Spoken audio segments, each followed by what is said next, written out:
જય માતાજી મિત્રો, મંત્રોની દુનિયા કલયુગમાં તમારું સ્વાગત છે। મિત્રો, અગાઉ આપણે જોયું છે કે શ્રીફળમાંથી 7 સંકેતો જે મળતા હોય છે, અશુભ સંકેતો, અને એના અગાઉ પણ મારો એક વિડીયો આપેલો છે કે જેની અંદર આપણે જોયું છે કે શ્રીફળના શુભ સંકેતો કયા કયા મળતા હોય છે, અને એમાં પણ આપણે જણાવ્યું છે કે અશુભ સંકેતો કયા કયા મળતા હોય છે।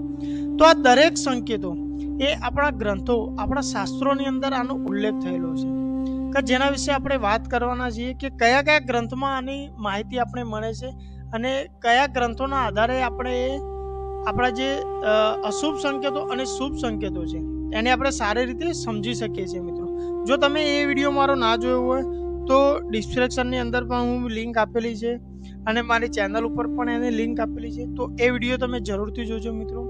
તો મિત્રો, સૌથી પહેલા વાત કરીએ તો આપણને જ્યારે શ્રીફળ રૂપે ઘણા બધા સંકેતો જોવા મળતા હોય છે। કેમ કે દેવી દેવતા એ આપણી સાથે સીધી રીતે વાત નથી કરતા હોતા, પણ આ શ્રીફળ છે કે અન્ય કોઈ વસ્તુ હોય છે જેના દ્વારા આપણને સંકેતો આપતા હોય છે મિત્રો, અને આના વિશે આપણા શાસ્ત્રોમાં પણ કહેવામાં આવેલું હોય છે મિત્રો। પણ ખાસ વસ્તુ મિત્રો એ સમજવા જેવું છે કે નારિયેલ વિશે ઘણા બધા સંકેતો આપણને આપેલા હોય છે, પણ એ સીધા શ્લોક રૂપે આપેલા નથી હોતા, પરંતુ આપણે જે પૂજા કરીએ, જે પૂજા શાસ્ત્ર હોય છે, જે પુરાણ હોય છે, અને જે આચાર પરંપરા હોય છે એના દ્વારા આપણને સમજાવવામાં આવેલું છે। તો સૌથી પહેલા વાત કરીએ ગરુડ પુરાણની। તો ગરુડ પુરાણની અંદર નારિયેળ શબ્દ સીધો બહુ જ ઓછો આવે છે મિત્રો, પરંતુ એમાં પૂજાની શુદ્ધતા અને અપરમાં જે દોષ આપેલા છે, જે અશુભ સંકેતો આપેલા છે, અને સંકલ્પ ભંગના જે પરિણામો છે એના વિશે વિસ્તૃત માહિતી આપેલી હોય છે મિત્રો, કે જેના કારણે આપણે શ્રીફળને ફાડવું, એમાંથી સડેલું નીકળવું, એ દરેકને અશુભ સંકેત માનવામાં આવે છે, એ આપણે ત્યાંથી સમજતા હોઈએ છીએ મિત્રો। બીજું મિત્રો, આપણું એક જૂનું શાસ્ત્ર છે કે સ્કંદ પુરાણ। જે સ્કંદ પુરાણ છે એ મિત્રો એની અંદર જે શિવ પૂજા આપેલી છે એમાં પૂર્ણ ફળનું અર્પણ, મિત્રો જે આપણે શ્રીફળ ચડાવીએ છીએ એ સંપૂર્ણ હોવું જોઈએ, એ ફાટેલું ના હોવું જોઈએ, એ દરેકની વિસ્તૃત માહિતી સ્કંદ પુરાણની અંદર આપેલી છે કે જેના કારણે આપણે નારિયેળ જે હોય છે એના વિશે આપણે સમજી શકતા હોઈએ છીએ કે જેની અંદર નારિયેળની આપણે કહીએ તો જે અહંકાર ત્યાગ હોય છે, જે પૂર્ણતા હોય છે, જે પવિત્ર અર્પણનું પ્રતીક માનવામાં આવતું હોય છે, એના વિશે આપણે સમજી શકીએ છીએ મિત્રો। કેમ કે શ્રીફળ એ પવિત્રતાનું પ્રતીક પણ માનવામાં આવતું હોય છે કે જેના કારણે આપણે દેવી દેવતાઓને અર્પણ કરતા હોઈએ છીએ મિત્રો। બીજું કે પદ્મ પુરાણ।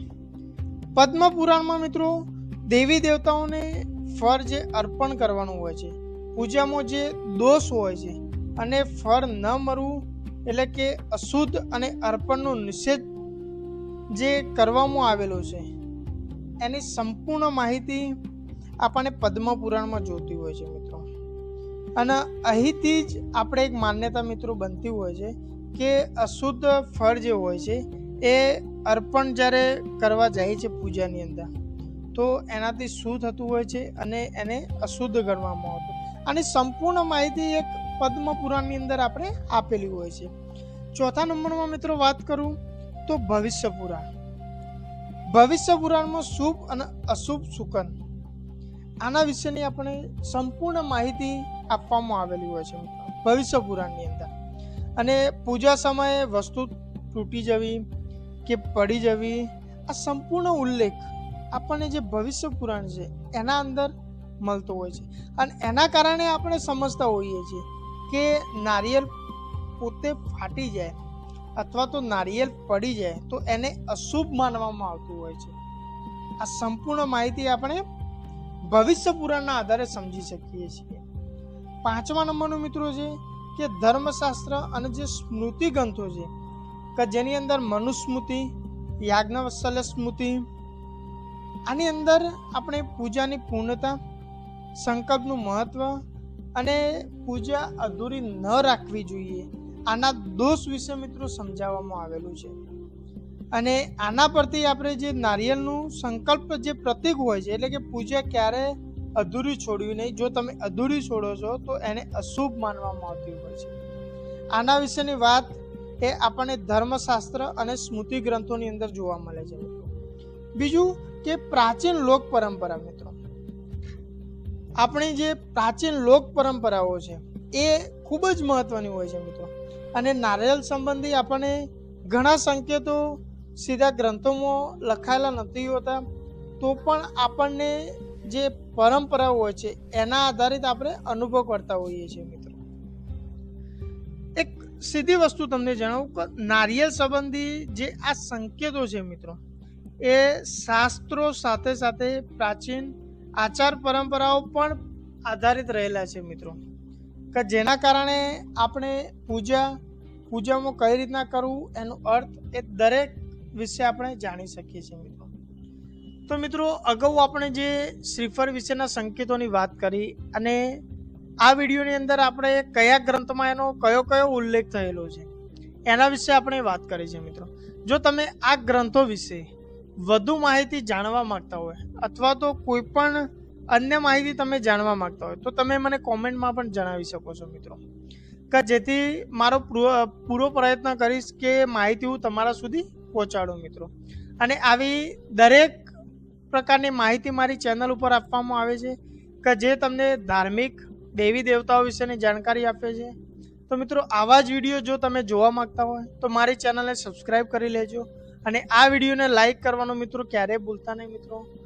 અને કોમેન્ટમાં જય માતાજી જરૂરથી લખજો, કે જેથી કરીને મિત્રો આવી માહિતી એના કારણે મને આગળના અવનવા વિડીયો તમારા સુધી પહોંચાડવાની ઈચ્છા થાય છે મિત્રો.